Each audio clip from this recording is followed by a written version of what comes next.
You know, I've always compared Portal 1 and Portal 2 to the first two Alien films. Both go for entirely different genres and moods, yet both are largely successful within their markedly different tones. However, the difference from what I've found between the Portal and Aliens franchises is that Aliens is often considered to be the weaker of the two films, whereas Portal 2 is generally considered to be one of the best of the two games, if not one of the best games of all time. And, I used to agree with this viewpoint. I mean, Portal 2 is bigger, more plot heavy, more visually stunning, so it must be better, right? Well, I recently replayed Portal 1 again, and I have to say, I think I have a new favorite. So today, I want to talk about what Portal 1 gets right that Portal 2 doesn't.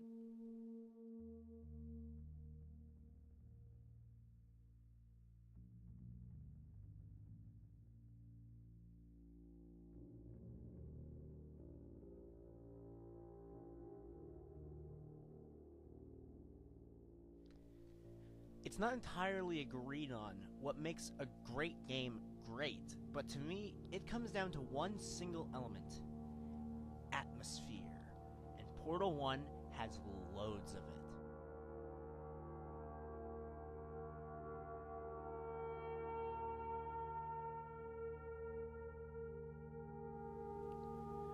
Now, that's not to say that Portal 2 doesn't have its atmospheric moments, but Portal 1 has a much more unique feeling to it, that off-kilter sense of dread you get throughout the entire game, as it reveals its dark and tragic past over the course of the 2 or so hours in the test chambers, only to completely subvert what you once thought the facility was like by bringing you into the behind-the-scenes area to a dark, grungy, and orange-lit environment that perfectly contrasts the sterile, clean, and blue-lit environments of the test chambers. Portal 2 doesn't have this. You get the entire sense of the facility from the moment you're in Chamber 00.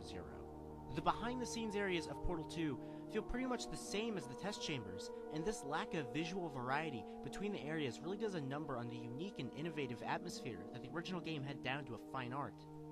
And yes, you could argue that this is a necessary evolution from the original game, but this alone is no argument to the fact that Portal 1's atmosphere is just considerably better than Portal 2's.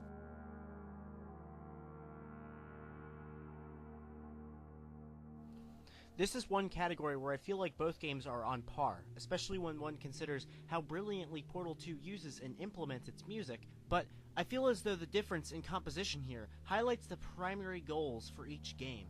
Take a listen to Self-Esteem Fund from Portal 1, and then swap over to the part where he kills you from Portal 2, and I'm sure you'll see what I mean. Both are great tracks, yes, and both use their respective songs in a satisfying and appropriate way, but Self-Esteem Fund, and by extension, the Portal 1 soundtrack as a whole, feels much more sorrowful, creepy, and most of all, lonely. This is likely the feelings that one would be experiencing were they to be trapped in an underground facility with only a deranged AI to converse with. So, the music here is more appropriate at conveying the actual character's emotions, allowing the player to more easily be put into their shoes. After all, isn't that the entire point of the first-person point of view?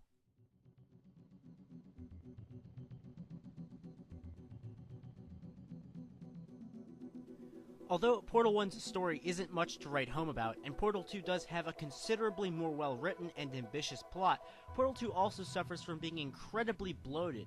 Honestly, The Itch is probably one of the most forgettable chapters in the entire Portal franchise.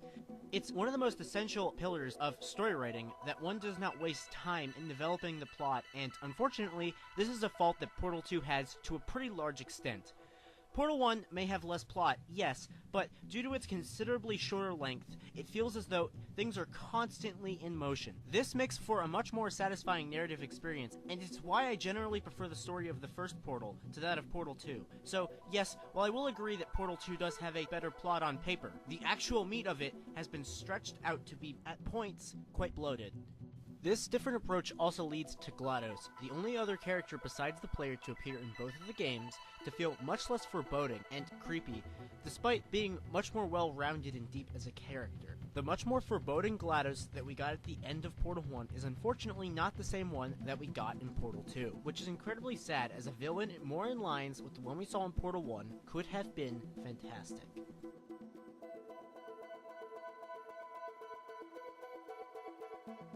And finally, I want to touch a bit on the drastically different style of humor between the two games. Let me give you an example of Portal 1's style of humor.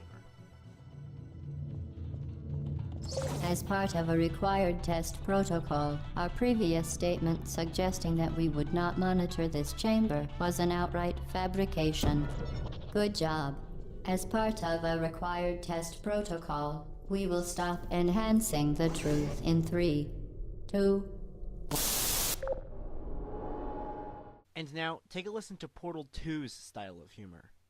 Ah, God, you look good. Looking good, actually. Are you okay? Are you... Don't answer that. I'm absolutely sure you're fine. There's plenty of time for you to recover. Just take it slow. Please prepare for emergency evacuation. Stay calm, stay calm. Prepare. That's all I'm saying. Prepare. It's all fine, all right? Don't move. I'm going to get us out of here. Can you see the difference? Portal 2's humor primarily comes from the ridiculousness and or idiocy of its characters, whereas in Portal 1, the humor comes from how false and disconnected GLaDOS feels, rambling on in a way that conveys her deranged and highly altered personality to the player. Now, obviously, humor is an entirely subjective thing, so I cannot convince you to find Portal 1 funnier than Portal 2. However, the humor in Portal 1 is much more appropriate, as it enhances the story, adding an extra layer of foreshadowing to the narrative. In Portal 2, it's just icing on the cake, without any particular reason for being there. And as such, I feel as though the humor was more effective in what it was setting out to do in Portal 1, because it actually adds to the game experience.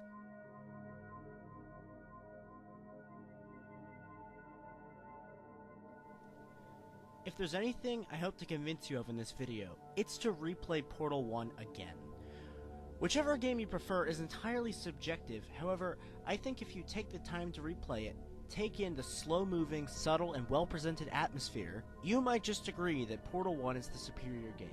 This is by no means to say that Portal 2 is anything short of a fantastic experience, but I think that, when both games are taken as wholes, Portal 1 is just a superior game all around.